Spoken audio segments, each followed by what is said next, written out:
All right, I guess I'm live. Welcome everyone to another episode of Aslan's Crypto Chat. So today I'm going to discuss about GameFi projects in this particular 30 minutes to 1 hour duration as such. Let's see how long it goes.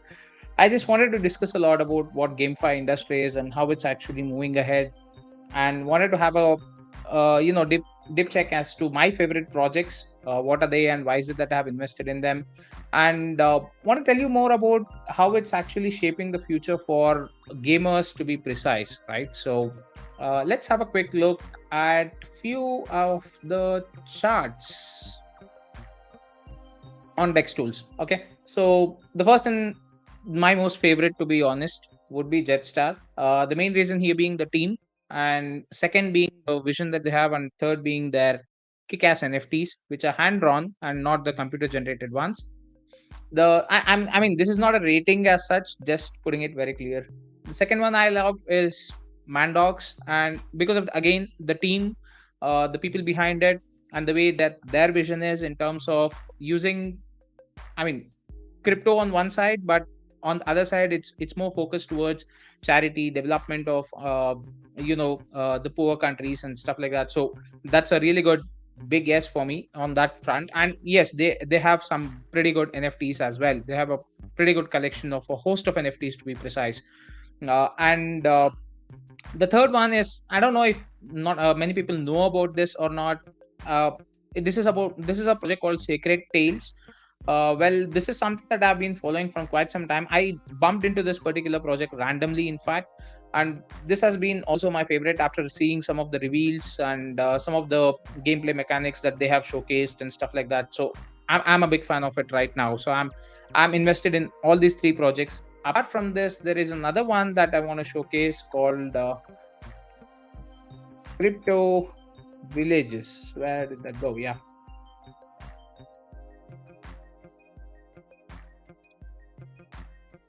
I guess it has loaded. So this is another project which I'll tell you a quick story about Crypto Villages. In fact, I was randomly having this chat in some random Telegram group, which hosts this general, kind of news or general kind of information related to crypto and stuff, projects and stuff like that. So I just bumped into this particular developer whom I didn't even know who was a developer. In fact, he just started off with a DM asking a few queries and stuff, and then I started answering, and then eventually it led to me knowing that he is a developer and he is actually building this particular game. And let me tell you what, after speaking to him after for a certain amount of time, and then getting to know about this entire project and how is it that his vision and what kind of people he is actually planning on bringing on board and stuff like that. This is way back in, say, 4 5 months duration. That's how long I know about this project and stuff. So that's where I was really interested, because I'm a gamer at heart on one note, and on the second side, I really love strategy games. I do not want the first person shooter like PUBG and Call of Duty. I'm not a big fan of that. Not that the games are not good, but I prefer to have a storyline, a baseline, a strategic move, and stuff like that. Those are the kind of games that I really love to play.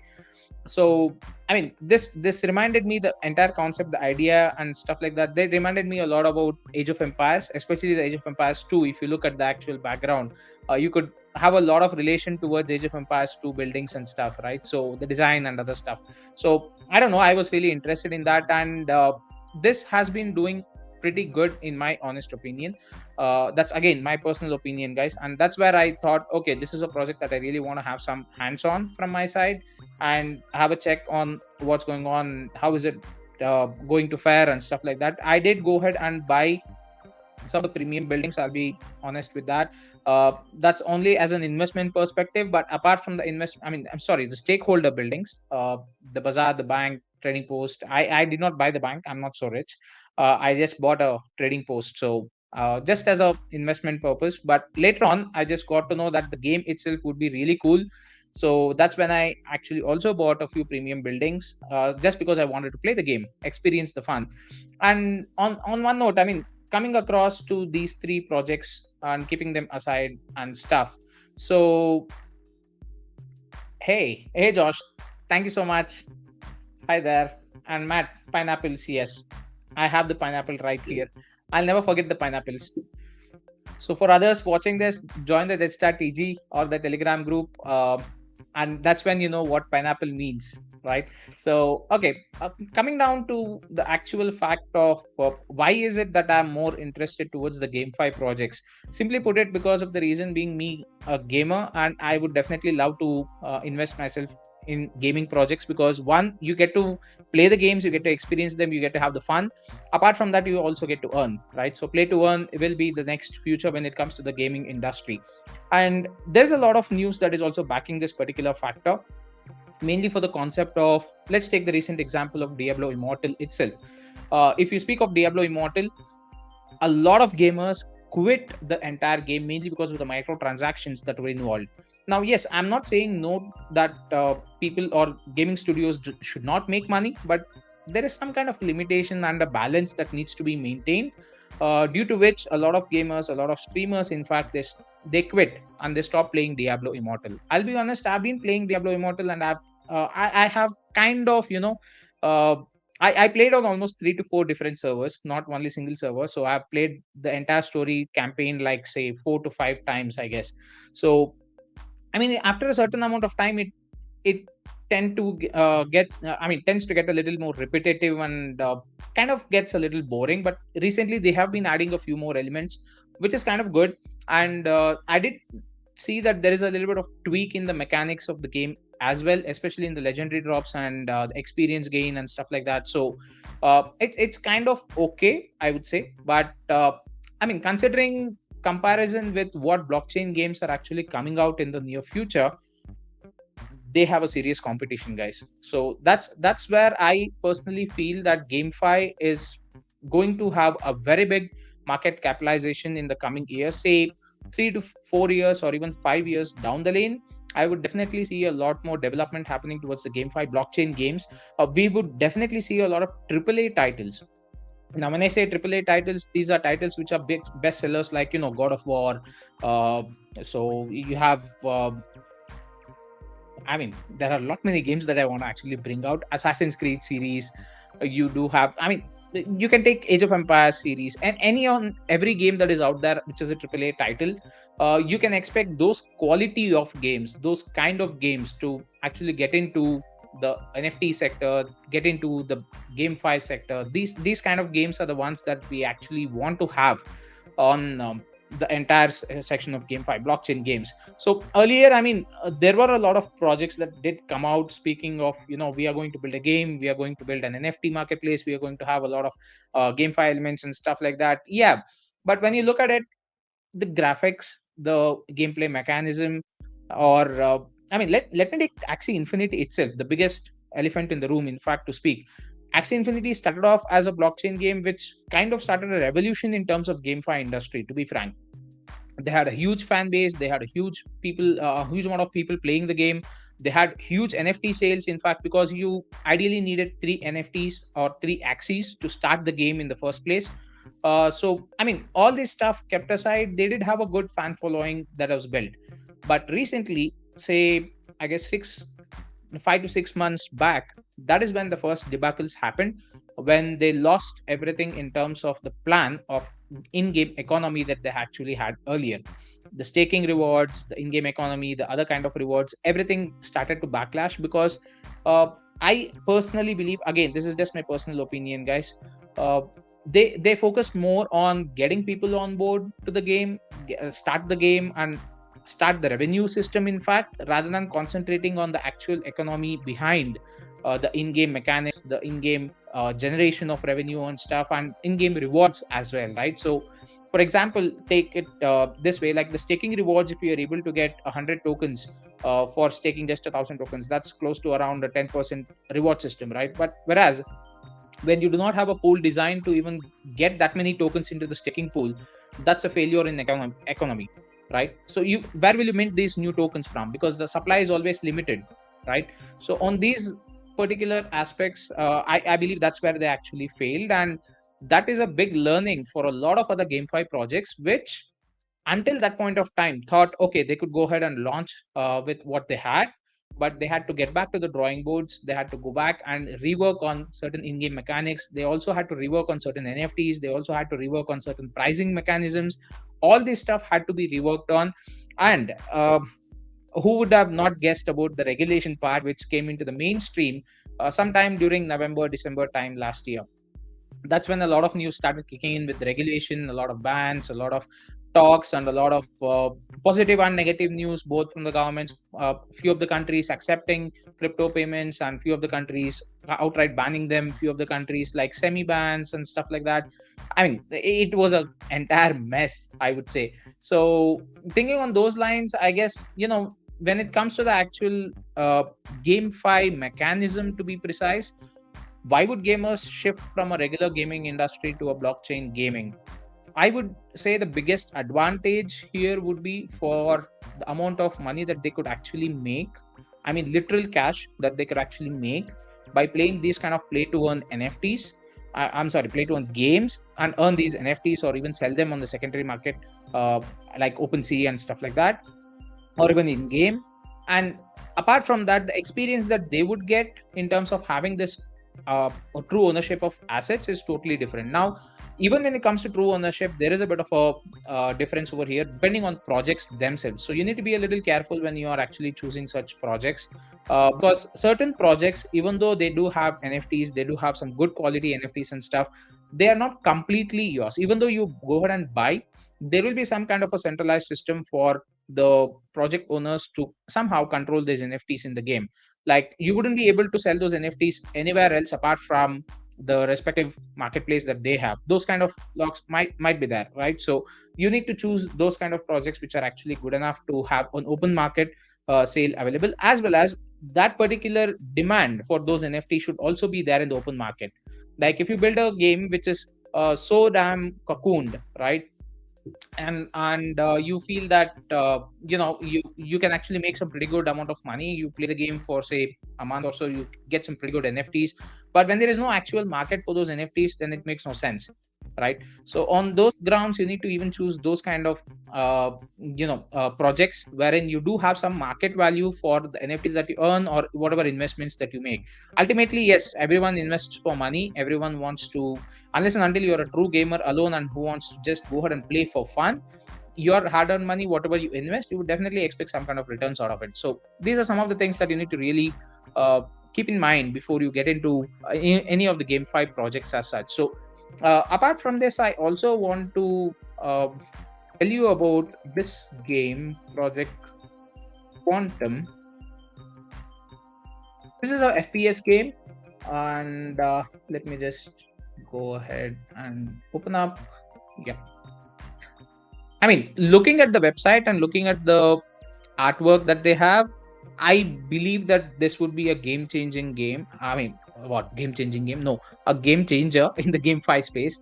Um, the main reason here being the quality, and this being an FPS game, to be precise, right? So I guess it's the first with that quality of uh gameplay, or that much amount of detail, and it's been in development from quite some time. It's not like it's come out of the blue, out of nowhere. It's been in development from say one and a half year, or even more than that, to be precise. I also got to know about this on a random search that I did for some of the GameFi projects. uh this is not loading.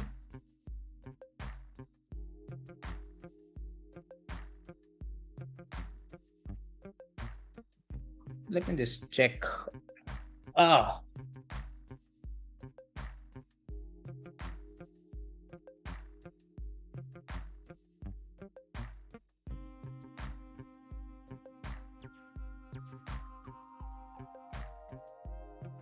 okay.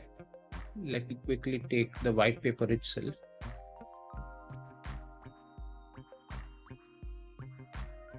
Yeah.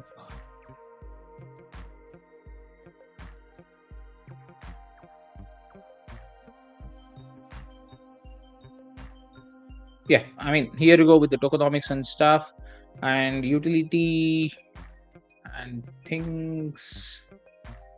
Okay. Yeah, where are the artworks? I wanted to show you guys the artworks, but I don't know, for some strange reason the images are not loading on this page. Whatever, my internet connection sucks. So that's fine. You could just go ahead and check out if you're interested. It's quiteproject.io, and Crypto Villages is one project which I would definitely say that they are almost at the verge of launching the beta, and that should come pretty soon. For now, it's being tested by the so-called castle owners or the royalty class of people. I mean, you do have castle buildings, so those are the highest tier buildings that they launch for a limited amount of time. So people who bought that are able to actually try the beta right now, and then it would come down to people who actually have bought the stakeholder buildings.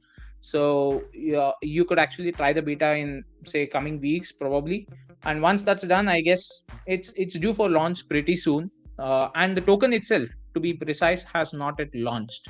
So they're going to launch the token very near to the actual game launch is what they have quoted. So for now, I believe that this would be a good project to have a lookout for, mainly for the fact that the token itself is still not launched. You do have the stakeholder buildings and the premium buildings, and if you are looking for a investment per se, in terms of a passive kind of an income, because when you buy these stakeholder buildings, you do not need to actually play the game at all you need to do is just go ahead and claim the rewards that you get. And what gives you the rewards is whatever the transaction that happens inside the game marketplace. I guess 4% of it would be transferred across to the stakeholder buildings. I mean, that would be split between the shares, between how many buildings you have. More details on that, I mean, you could go through the white paper. It's pretty much in depth, and they have really put in a lot of work and effort, and that's what I love about a lot of projects which are out there, guys. I always choose projects which ideally give you a lot of details, mainly for the fact that that builds a little bit of transparency, right? And that also shows how much of effort has gone into the actual design of a project, the actual effort that the team has put in from there, and in terms of looking into whatever angles are there. And that's where I always keep quoting the other project, which is an ecosystem project, which I'll take up some other probably in another week. I'll speak of only the ecosystem projects. Archangel, right? So watch out for that project as well, because that's a pretty good project which has an entire ecosystem built around it, and any and every project can be part of the ecosystem. It has no bounds and leaps. It's continuously evolving in itself. So more on that on another day. But you can also tune in to the Aka Cafe event, a show that I usually do on Sunday night, 10 p.m. EST. So that's where you would be able to know more about the Archangel token and its ecosystem and stuff.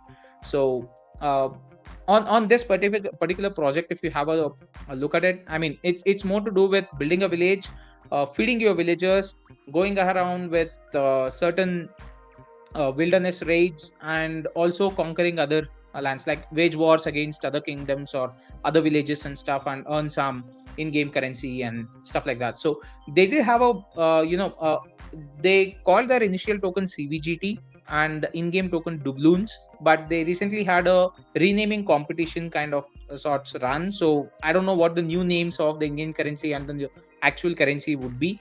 They have some pretty cool designed NFTs as such. So let me just quickly hit up YouTube for Crypto Villages.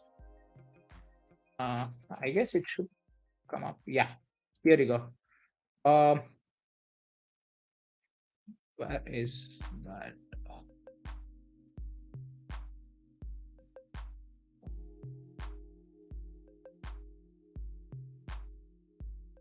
Yeah, I'll just play this without the sound. So this is your actual opening screen, I guess, and then you have the tutorial and stuff. Pretty well done, if you ask me. I mean, this is not the final version, by the way. It's just that sandbox version, you can call, where they actually showcase the demo and stuff like that. So I really like the entire layout. I really like the entire concept of how they have done the design part. Again, like I said, I don't know about you guys, but it reminds me a lot about Age of Empires 2, which is one of my most favorite games till date. So okay, you do have a quick tutorial, items and stuff. So everything is pretty much well designed. I mean, this is where I said wilderness raids and stuff. So you do have four different zones. This is your village, and you can actually go ahead and battle in these four zones. I think each zone will have a specific monster. And I did win the lore competition though. I wrote lores for all the four of these regions, like one monster per region, and I guess I won for two or three regions to be precise. I only forgot how much I won. So, but yeah, probably my monsters would somewhat crop up in the deep chlorids, and I guess it's the forage valley as well. But yeah, let's see how it actually comes once the game is out. But I mean, this is what you have. Comparing this game, if you want to actually look at, it has some elements of, I would say, Lords Mobile, some elements of Lords Mobile, but not all. Mainly because Lords Mobile, I think it's a very vast game and it's a lot more complicated than what we are seeing over here in this game, at least for now. And it has a mix of, the Age of Empires 2 part, and it also has a mix of the regular kind of empire building games and the township building games and stuff like that, like Townsville and stuff like that, right? So, and very important thing about this game is that you need to take care of your villagers, the food, and that is what will earn in-game currency for you. Keeping your villagers happy and well fed will start giving you, I mean taxes, and that taxes is what you get as in-game currency, right? So that's one part. When it comes to Mandogs, I mean, Mandogs is a pretty cool project. Let me head over to their website. Oh, it's not Mandogs. It's Mandogs, right? Okay, they have a bunch of NFTs that they have launched. They have a series to be precise. I mean, the first ones were Lacerimans. The second came the Cybrox. The third came the Lost Children, I guess. And oh no, the third was Bioapes, and the fourth one was Lost Children. And I guess they are gearing up for another series very recently. So these guys are pretty good when it comes to NFTs and stuff. You could just have a look at this on their NFT collections. Let me just quickly check if they have. Yeah, there you go. The Mad Mandos and Bioapes, Pixel Dogs, all these stuff. I mean, these are pretty cool NFTs. I own a few Lacedaemon NFTs from my end. I did want to try for Bioapes, but no, lost that. But fine. I guess it's a pretty good project, and they are coming out with kind of game. I guess I saw the game demo somewhere, but it had to do more about you being a Mandox and fighting against Cyrox and stuff. So where did that go?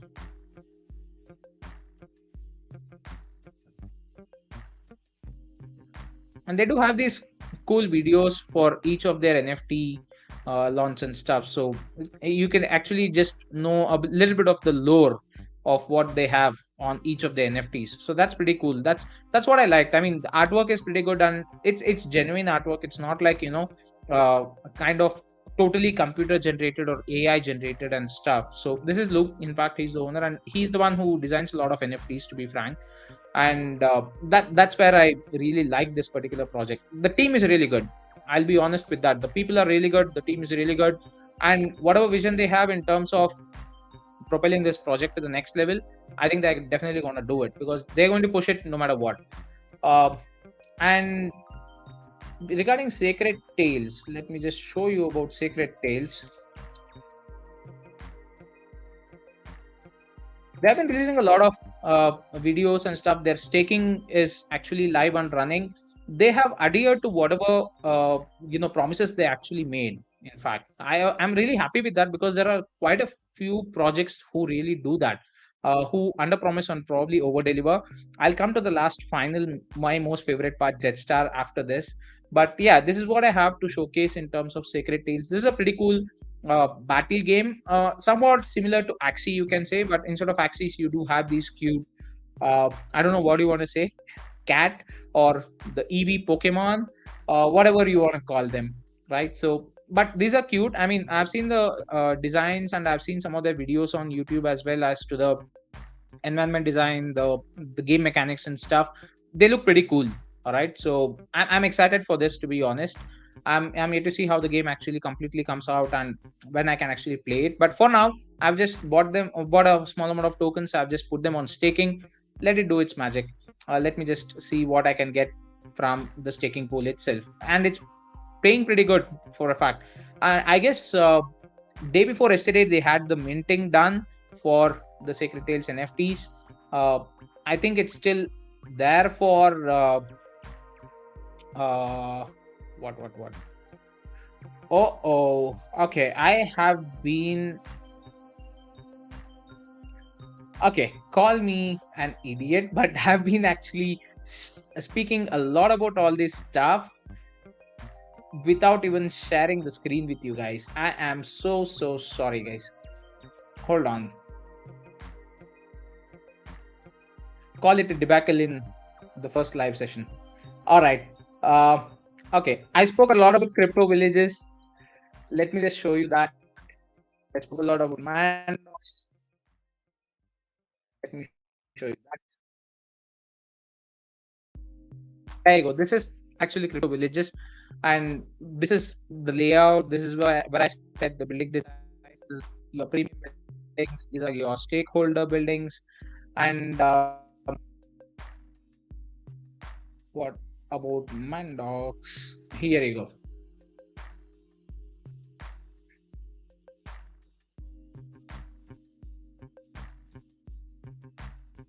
All right. So here you go. These are the NFT that you have for Mandox. These are the different collections, in fact, and this is where I said you will be able to find the lores under the video section. This is Luke, by the way. He designs a lot of these NFTs, and you do have the lore for each of the NFT collections that they have, and they do have these cute episodes which actually tell you the lore and the story behind the actual Mandox and the entire ecosystem or whatever the game that they have planned, right? So looks pretty cool, and the NFTs themselves are actually pretty good. That's what I liked about this project. Again, when I was speaking of it, the people behind the projects that I have actually invested in is why what is the reason that I have invested in. So I have not invested in the token or the cryptocurrency itself, but rather the team behind it, the vision behind it, and how well it would actually do once the GameFi projects actually kick in and get their actual stand in the mainstream, right? So I mean, let me just quickly show you the YouTube video as well once again, and I'm so sorry for that. Where it go?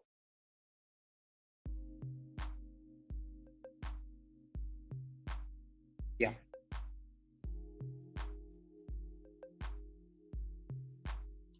here you go. So this is your uh, starting page, and then you do have a tutorial that runs.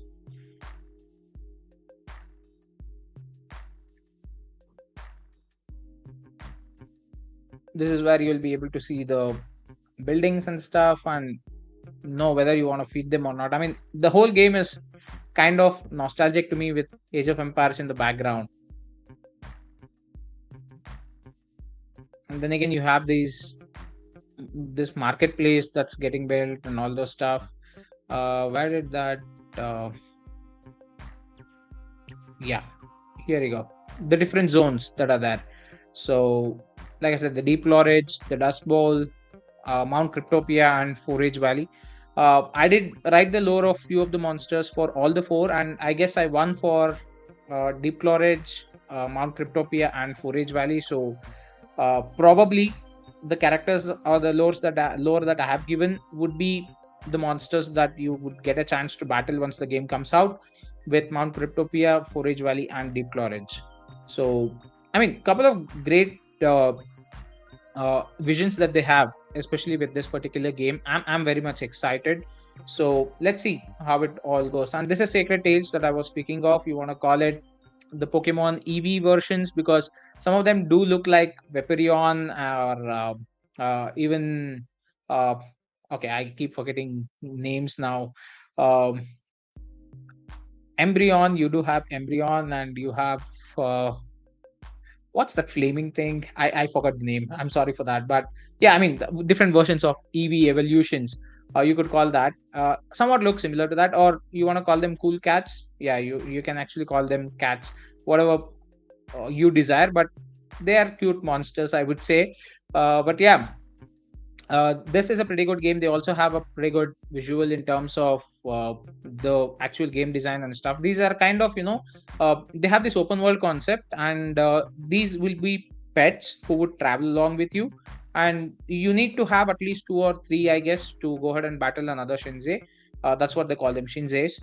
And I don't know, I guess you can have even one, but yet to know more about the game mechanics, to be honest, once the game usually comes out and the demo is available for me to go ahead and play. But yeah, I mean, the artwork that they have done is pretty impressive. That's my personal opinion again. And that's where I'm a little bullish about this specific project as well. And this is on the Binance chain, by the way, whereas Mandox is on the ETH chain, and Crypto Villages is also on the Binance chain. And now coming down to my most favorite project, in fact, Jet. So Jetstar is kind of a team again which has a lot of vision in mind, and they're not coming out with a single game, to be precise. They're coming out with a plethora of game. It's a game library for you, right? They're having their own kind of a game library called Stardome, which will be hosting a lot of games, casual ones, although you can still go ahead and play to earn. And they are coming out with two or three mobile games that would be specific to only the mobile portion, but again there would be elements of play to earn also involved in that. After which you will have the CCG. I am guessing that it would be very close to a AAA title, because we do have a lot of AAA artists that are working on those NFTs, which would be used in the games. Like we have Aaron Miller, who has already worked with Hearthstone, which is also a CCG, and he has also worked with LucasArts, which is the Star Wars saga and stuff. So a lot of sci-fi stuff that you can actually expect, and some of the artworks are pretty cool, in fact. So I'll just go ahead and show you. Let me just see if I can. Yeah, I want to run through the characters. Let me just see if the screen is actually sharing. Oops.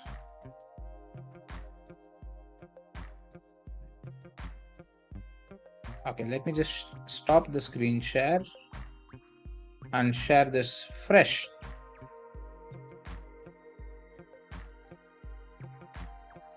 There we go. All right, let me reconfirm on that. Yep, now it's actually visible. So I'll go ahead with each of the character, because they have started releasing the lores of the characters, and guess what? The NFTs are going to be available very soon, and this will be the Genesis collection. And I guess it's just 15 NFTs, just 15 NFTs, and 3 special NFTs that will be the kind of a signed artwork you can expect from some of the top artists. So this collection would be the first ever NFT collection, and each and every one of these NFTs are hand drawn. That's the main reason for me to actually like and say that this is one of the most favorite of all my GameFi projects, because the amount of effort that is actually going into it, the quality of or the standard that they are actually trying to set in either the NFT industry, or the way that they are actually taking the GameFi platform itself. I guess that this would definitely be, I mean, you could say that this is the underdog right now, and once it goes a little mainstream, I don't know where Jed will land up. So I have done a bunch of videos on Jetstar specifically. You could just go ahead and check the playlist. And if you want to just get a rough comparison, Jed as a token launched at 0.301. All right. So currently it's somewhere around say 8 cents, and the top it reached was close to somewhere around 1.4, 1.5 ish dollars, right? So that's $1.50. That's the ATH for that particular token, without anything. In fact, it did not have a single utility that was there till then, and it did reach that particular level from 0.301 to $1.5. That's the, I mean, I don't know why is it that I actually am a little more bullish about Jetstar as a project, and the potential that it has is, one, basically because of the standards that they're keeping. They do not want to kind of settle with the normal kind of a standard where you get, okay, let's go ahead and do a bunch of elements on Photoshop and just bunch them all together and just let the AI generate random images, let them just roll out as NFTs or different variations, right? So that's not the kind of approach that they're taking. They want their NFTs to be unique. They want their NFT marketplace to be unique. They want to attract the artists who are actually there in the NFT space and want to make a name or probably showcase their real talent rather than going ahead and generating a bunch of random computer generated NFTs. I'll be honest with you, I have actually tried it, and to be precise, it's pretty easy, guys. If you look at it, unless and until you are actually designing the core elements, I mean, say for example Mandox, if you take, there are certain core elements which you need to hand draw, and then you can go ahead and have that mixed and matched with the AI in the background, right? So for example, your helmet design or your body design, your what you can say, the staff design on stuff like that, which are there in the Mandox NFTs, they need to be hand drawn, and after which you need to go ahead and mix and match and then take a bunch of these NFTs and then add the rarities and stuff like that, right? So that does take a little bit of effort. But when I see a lot of other NFTs which are there as collections on OpenSea and stuff, most of them would be just taking random standard elements which are available in vector or even certain Photoshop elements that are inbuilt as well, just put them across and just bunch them together and then go ahead and release them. So I mean, a lot of the clutter is actually there in NFT marketplace right now, but these guys definitely are doing a difference in terms of having these NFTs hand drawn. And look at the quality of the hand drawn NFTs. That is where I'm actually blown away. To be very, very frank, I'm actually blown away. Let's go ahead with the lores, in fact, and this is a character by name of Abe, uh, and the lore behind him is, with a burning stodgy in his hand, Abe watches in delight as the contestants of Stardome, the infamous galactic fighting pits. And by the way, Stardome is the game, like I mentioned, is the platform, like I mentioned earlier, where a lot of games also would be there. That's also called Stardome, but they have it in the lore. Look at the connection for the entire ecosystem. I like that. So they tear each other to shreds for his amusement. Some consider him an entrepreneur, others a tyrant, but for the most, Abe is a criminal lord. His knowledge is as vast as his resources. He has unimaginable wealth and has successfully monopolized galactic crime. If you have a deal for Abe, he may listen or he may throw you in the pits. Well, that's the lore that they have right now, and he looks pretty badass, right? So with four arms, you do see a rabbit who is actually rubbing his other arm, and another rabbit which is actually fixing his so-called metallic arm. Yeah, it's a cool concept, I would say. Definitely a really cool concept. The second one is the adjudicator, and the lore behind is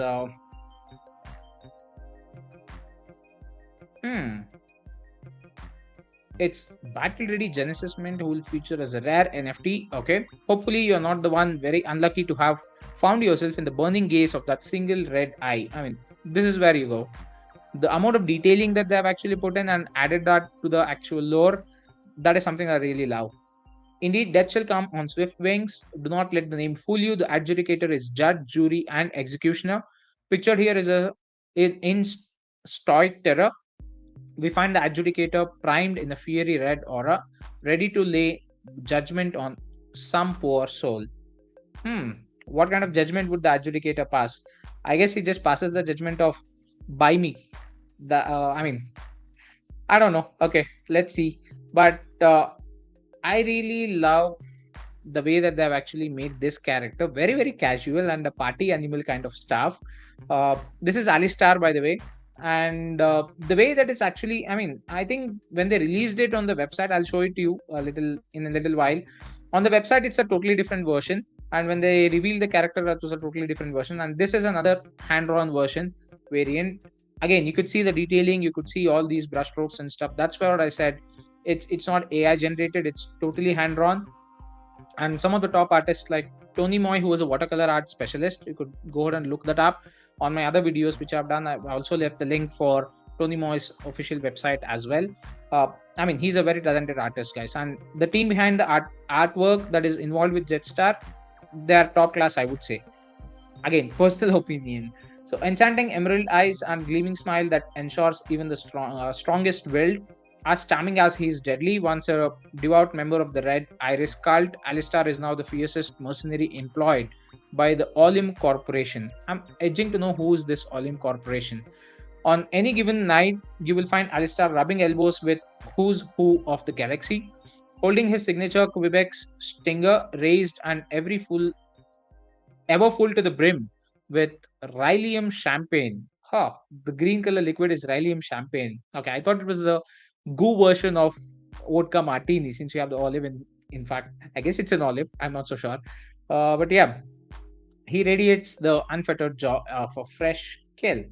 Pretty cool, pretty cool. And I mean, in one of the other versions, I've seen that he has those retractable, blades with chains attached to it. Like you just throw the chain and I mean, throw the blade and it goes out and chops off a head and then comes back to you. That kind of a weapon he does have. But here I see that there is a gun actually he is holding. But yeah, let's see other variations in the coming days. Next, we have Amira, who is a dark sorcerer, in fact. And this is one version of her. There is another version which is kind of a real badass. And to a certain extent, I felt a little bad seeing a puppy being strangled. I think I've shown it in the other video when I spoke of Agora. I'll just show you again when we visit the website. So, blessed with armor forged from the ashes consumed by the red iris, Amira is most gifted assassin. She has devoted much of her life to death. For her, death is both peace and artistry.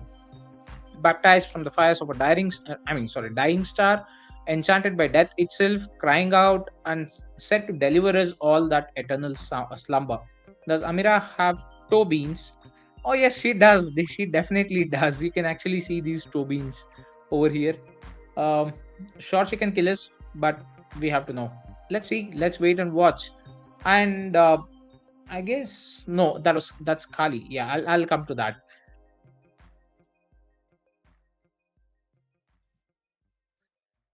All right. So next character we have Carrack. I hope I'm pronouncing that correctly. Is it Carrack or is it Carach? I don't know.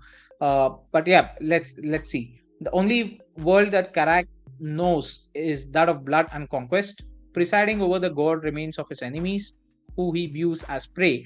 Carrack is poised to strike once more, armed with the traditional Drakari Sawtooth. Huh. This weapon is called the Drakari Sawtooth. All right, that's cool. Um, and that with all the fury of sordid history, he is truly a formidable foe.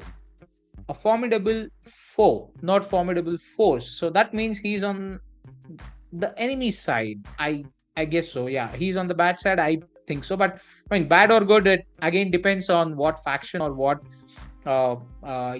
character you would like to play in game, I believe. But yeah, let's see. Let's wait and watch. I really love the way that they probably designed this entire robotic helmet. I mean, ideally this used to be a shark face.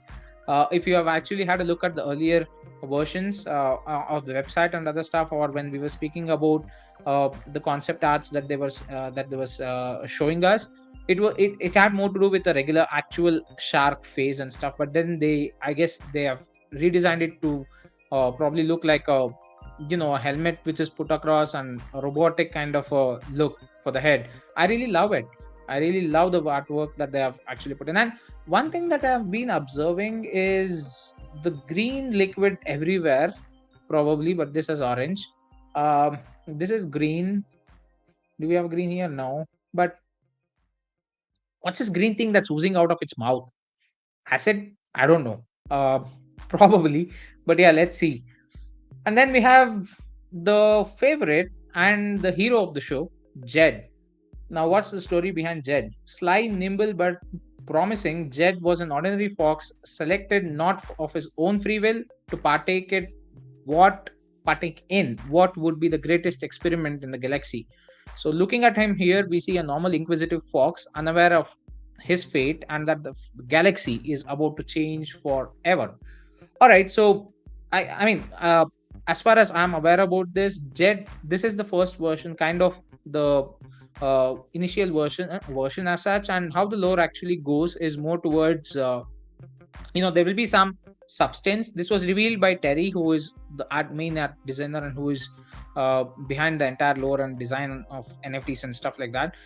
So he actually revealed that all these characters that we actually see over here are normal animals who have transformed after coming in contact with the special kind of a liquid which exists in the Jed ecosystem or the Jed universe, right? How cool would that be? Like, that's where you see a normal fox. I call him Baby Jed without his pants. And that's where you can see that before the actual transformation has happened, this is how Jed look like. And in the NFT collection that they're going to release, there will be 5 different variations uh, of Jed, I believe, 4 or 5 different variations, because these are just one kind of variation that we can actually see of the NFTs. So there'll be a lot more that we can expect. So for Jed, there would be definitely some variations coming out, and I'm excited to see what other variants of how Jed would look like. Would the next Jed be wearing pajamas, or would the next Jed wear shorts, or would there be even a Jed with pants or a suit?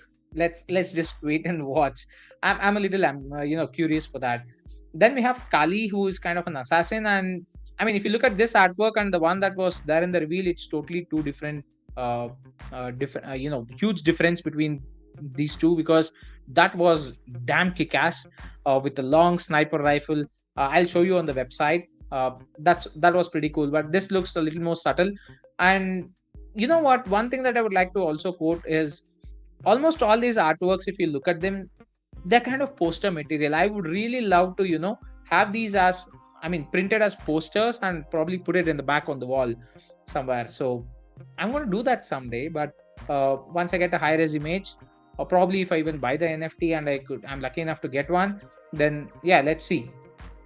So she's striking, beautiful, and brilliant with a unique charm. Kali is nothing of short of intoxicating, but proceed with caution. For her claws dig deep. She has dedicated her life to the pursuit of knowledge and history. Kali spends most of her time searching for the greatest treasures of the galaxy, flaunting her deadly charm to an unsuspecting foe. No collection is safe. Okay, so that gives me a little bit of hint that she's a thief. She's kind of an assassin, so, and a thief. So you need to be a little careful around it. What um character reminds me of this? I'm not able to recollect the movie name, but there is kind of a similar character which I can relate to very closely from a movie which I was recently seeing. Well, whatever. I think it's Red. No, not Red. Um, nah, okay. Leave it for another day. Let's go with Spark. Now, this was J1D2, by the way. This was a robot dog that was there. The cute one, which was there in the earlier versions of the website, but now it's all, ferocious and stuff. So, okay, what's the story behind Spark? Though staunchly loyal and protective of Jed, so it's Jed's dog, by the way. So Spark's background and his purpose are a mystery. Okay, Spark is ready to attack the force of evil, being that he is Jed's most beloved companion. Spark has been on more than a few epic adventures. That's nice. Apart from all these character reveals that are there, there is one special character that my favorite. It's Scorin over here. I guess that reveal is going to happen sometime today on the Telegram group. So if you would like to actually know more about this project, know more about the NFTs, know more about the lore and other stuff, I would suggest that you just go ahead and join the socials. Let's have a quick look at the Jetstar's website, by the way. Let me just open that up quickly for you and share my screen. I should not forget to do that this time.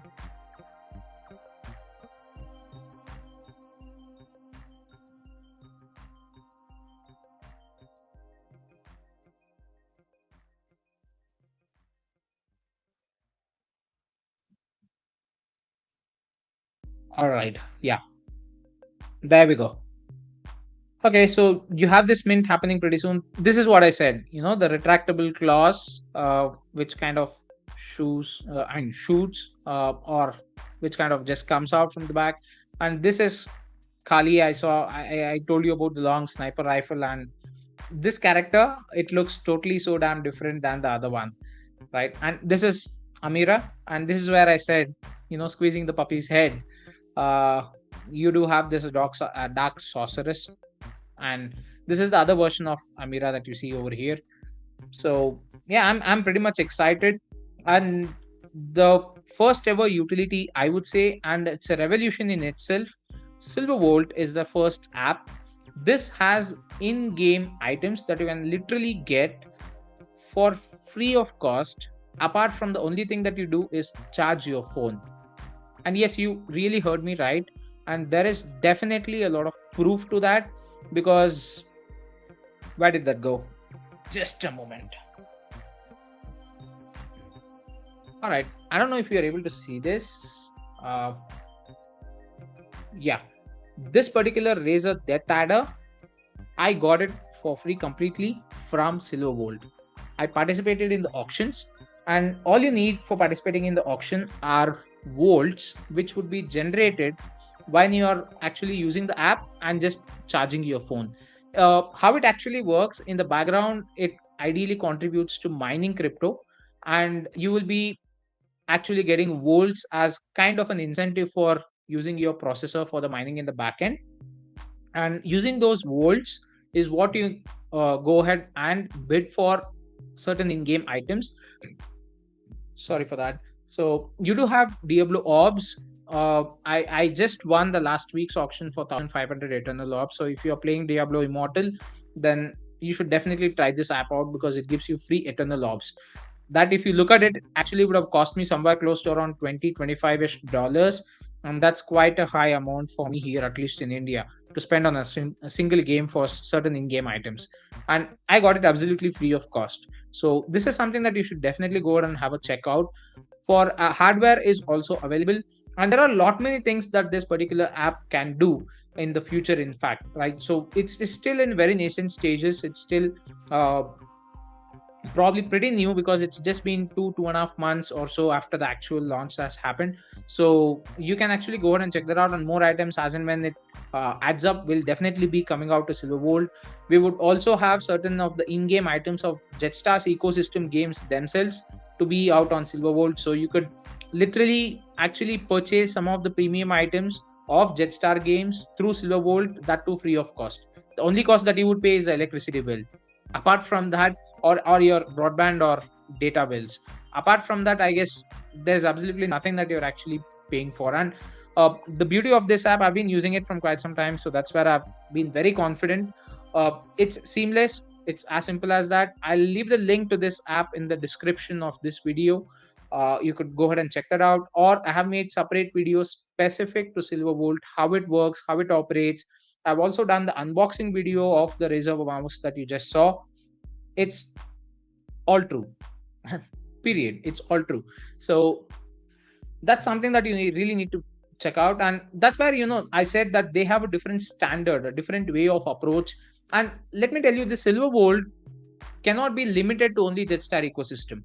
This is where partnerships, and this is where the other GameFi projects can definitely get in as a collab with these guys, not to do anything else apart from list their in-game assets on Silvervolt. That itself can bring a lot of connections between gamers, a lot of collabs between different projects. And let me tell you, in a dog eat dog world right now, especially in crypto, you should definitely look for more and more collabs than going ahead and finding competitors. So it's more about creating an environment for everyone and anyone to go ahead and be part of, rather than building something which is very much close looped and kind of a competition kind of. I mean, competition should exist. I'm not saying no to that, but when you want to grow together, especially when it comes to mass adoption, you cannot have split communities in place. You always need to have that collaboration, which will always ensure that all of you grow together, right? So I mean, think of it this way. If all the Xbox games, or all the gaming studios, I would say, forget Xbox. Yeah, I'm an Xbox guy, so forget about Xbox. If all the game studios that are out there, the they start building games only specific to few of the consoles, even though they do not have any partnerships, would they really capitalize on the market?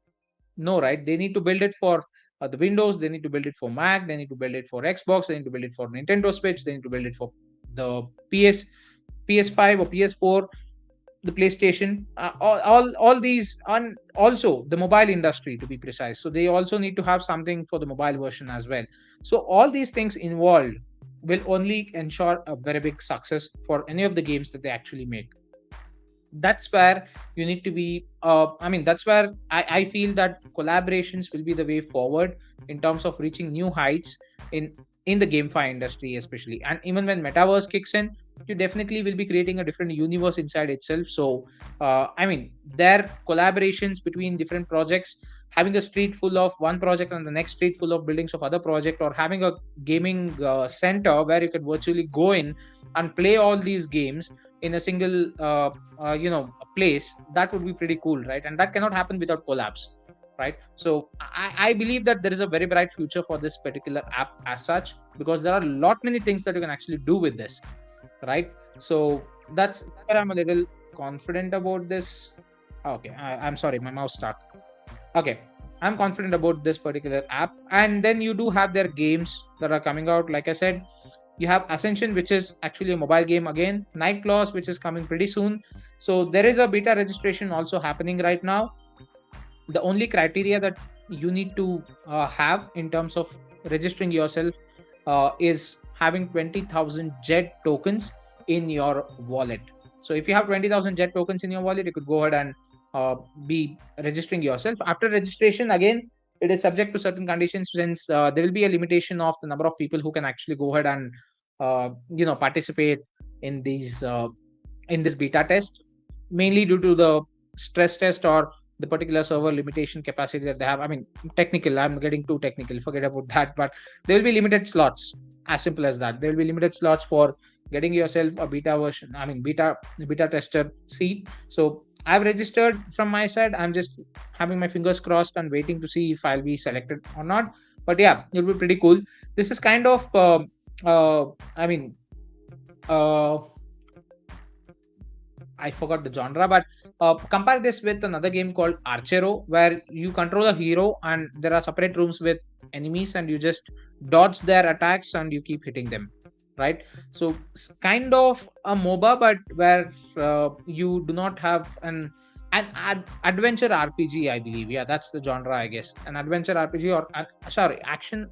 No, forget that. My mind is a little mixed up with all these genres, in fact. But having that aside, you do have Ascension, which is kind of a kingdom builder. Like I showed you, Crypto Villages. It's somewhat similar in those lines, but set far ahead. Now, Crypto Villages is set kind of that village era, the Age of Empires 2 era, whereas Ascension is set somewhat like uh, which is that sci-fi game the Blizzard Studio has. I keep forgetting names. So many things running through my mind. You had Warcraft and you had Starcraft. Yeah, right. That's where it is. The Starcraft kind of sci-fi game, kingdom builder and stuff. Or, that's the thing that I can imagine. But let's wait and watch, because very small reveals have been happening with Ascension, and it's coming. So that's something that I'm really excited about as well. And Ethanova is the CCG that I actually told you about. And this Ethanova game might be a AAA title. Might be. I'm not saying it would be, but mainly because of the fact that it is backed with these AAA artists who are kind of working out with the artwork and stuff.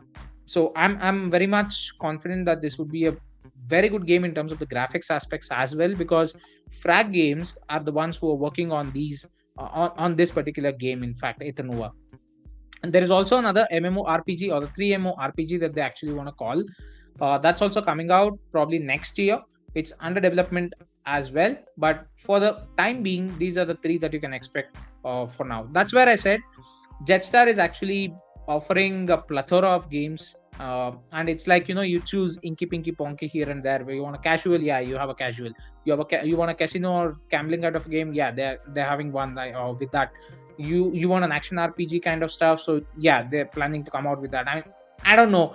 Stardome, in fact, like I said, would be having a lot of those casual games, as well as in the future, if there are any collabs that do happen, we could also expect to see some of these games, which are other blockchain projects, listed on Stardome as well. So that's also a pretty cool thing that you can expect many other genres of games coming into Stardom, coming to Silver Bolt. So that kind of a ecosystem is being created in the background. So that's where I'm really bullish, and that's the reason I keep saying that this is one of my favorite projects. So here you go. This is Alan Miller. This is Tony Moy, and you do have a lot of other stuff. And these are the artworks that were there in the previous versions of the websites. You want to see the previous versions of the websites? Please do check out my earlier videos of Jetstar, where you could see all these cute little, uh, what you can say, characters. This is Jet, by the way. This is Kali, I guess. This is J1D2 or Spark. That's where I said, I mean, this cute robot dog has now turned to be very ferocious. So there's a total shift of the artwork that we have seen over here in the earlier versions of the website or the earlier versions of Jed, and to the current hand-drawn versions of NFTs that they are launching right now. So that shows the quality and the kind of interest that they have actually put in terms of bringing these NFTs and differentiating themselves from the regular projects that are out there. So this is almost like right now.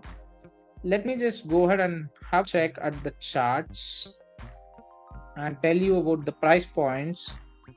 Share my screen. H tab, multi-chart. Yep. So if in case, again, you are planning on investing, again, you can just see the banner down below, not financial advice. I have personally invested in all these projects that I've actually spoke of, because I do not want to randomly speak of a project which I have not done my research on. And that's where, after investing, after spending some time, after seeing how that project has been developing from quite some time after the launch, that is where I've decided that, okay, these are some of my most favorites, and these do have a lot of potential for future growth once they come out with their actual utilities or games, and once GameFi or the blockchain games come to a mainstream, right? And that's happening, guys, and I'm pretty damn sure that's really going to happen in the future, because the traditional gaming industry always knows that you can milk your customer to a certain extent, right? So you cannot do that after that, and they need to find new ways of revenue generation. And NFTs, for a fact, are literally roaring in terms of bringing a lot of funds in a very short amount of time. Think of Nike, Adidas. They are entering the NFT marketplace. They are selling their shoes. They are selling their apparel on as NFTs, which when you buy the NFT and you go ahead and book for a real world item, you could get that delivered to your home address. That's how they are actually going ahead and doing stuff. So why would these guys even go ahead and get into the NFT space? Car manufacturers are getting into NFT space. I mean, here locally we have Maruti Suzuki, and they have recently got into the metaverse, where they have designed a VR showroom. You could go ahead and experience the cars in a through a VR headset, and they're coming out with their own metaverse integration as well. So, I mean, why are these guys entering when there is a lot of speculation that crypto is a dud and crypto is something which is only meant for people who gamble, and crypto is going to fall, and all those stuff, all those focus things that are happening in the government sector? Think of it. I mean, that's the question that we need to really think. But again, investment is different. Trading and gambling is totally different. These are my investments, because I know for a fact that these would definitely be golden eggs in, say, 1 or 2 years down the lane. It may not be immediate profit making machines, but I know for a fact that the profit that I would get because of the position that I have established in these projects would be pretty much good enough for probably getting a financial freedom. But yeah, let's see how the market rolls in the near days. So Jet currently is at 8 cents. Like I said, the highest was somewhere around 1.5-ish dollars, in fact. So that's something that I'll have to go ahead and okay, just a moment, the chart. Oh, let me show you the ATH. So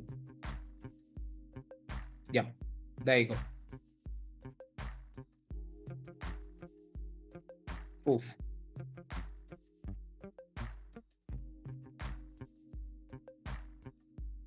Where is that ADH?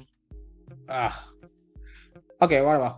So somewhere close to around $1, and 1.5-ish dollars is where it had $1.12. I'm sorry, I've been saying it wrong. $1.12 is where it had actually gone to, and then now currently it's at 8 cents. Yes, we all know how the bear market is. We all know how things are, and we all know that there are a lot of people who do gamble in the BNB space. So Yes, the charts are not so good for most of these projects, but it's just short term.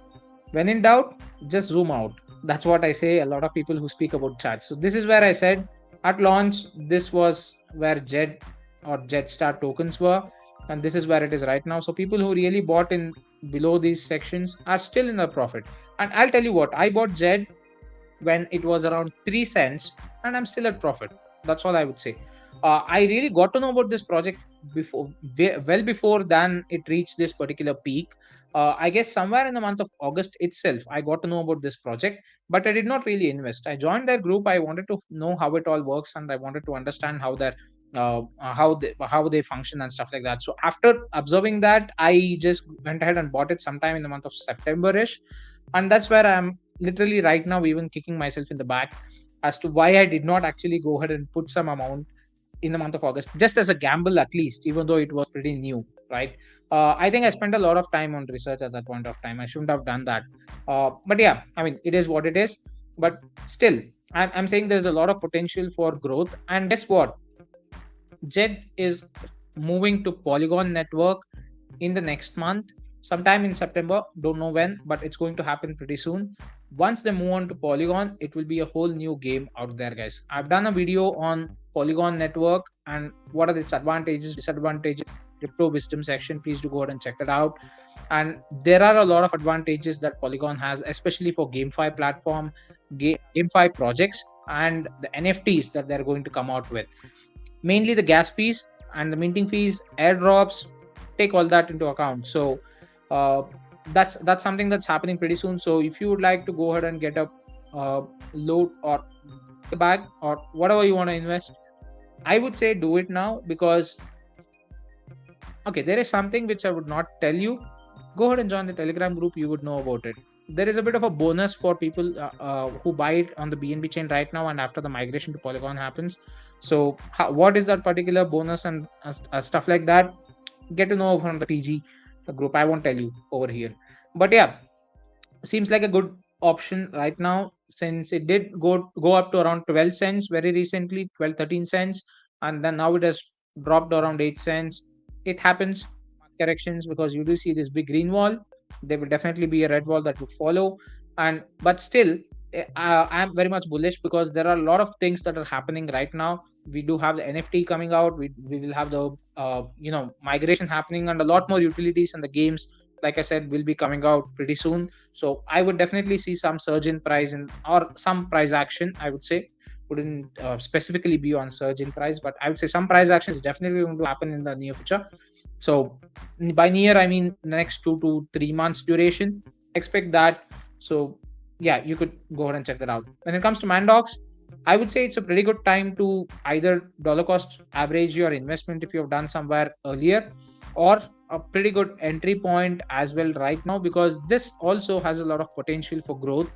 They are just taking themselves now for NFTs alone, but I believe that once the game actually comes out and once the other elements of what they have envisioned would come out, they would definitely have that boost in terms of the price action that's going to happen.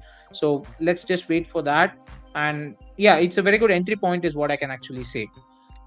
When it comes to Sacred Tales, it's been performing pretty good. There was a recent migration also that happened to a DAO token from a normal token for all the previous holders. Where I'll be honest, I did participate in the pre-sale as a gamble, but I'm very happy about it right now, to be frank.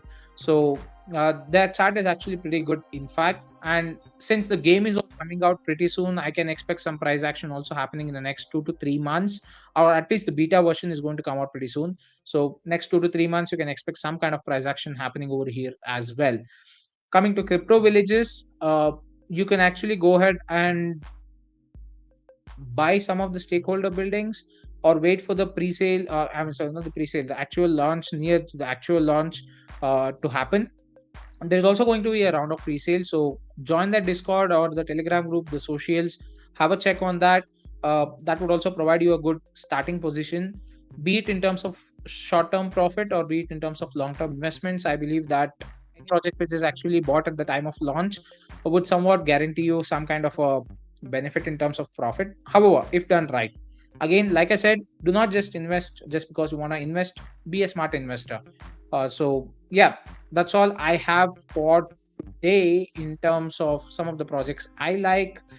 I hope you liked this particular session. Next week, I'm going to come out with other specific projects, probably some ecosystem projects or something else to go ahead and speak of in terms of the regular crypto stuff. I'm actually rooting or planning to do it on the regulations aspects, because there are a lot more movements that are happening in the background when it comes to adoption of crypto itself. So let's see what we can actually chat about. And if you have any suggestions, if you have any feedback, do let me know in the comment section of this particular video. Thank you so much for being with me so long, guys. I've been ranting a lot, and probably I didn't see Matt actually posting that I did not share my screen. So again, sorry for that. We'll take care of it from the next stream onwards. All right, fine then. Meet you all in the next crypto chat session. Take care. Bye bye.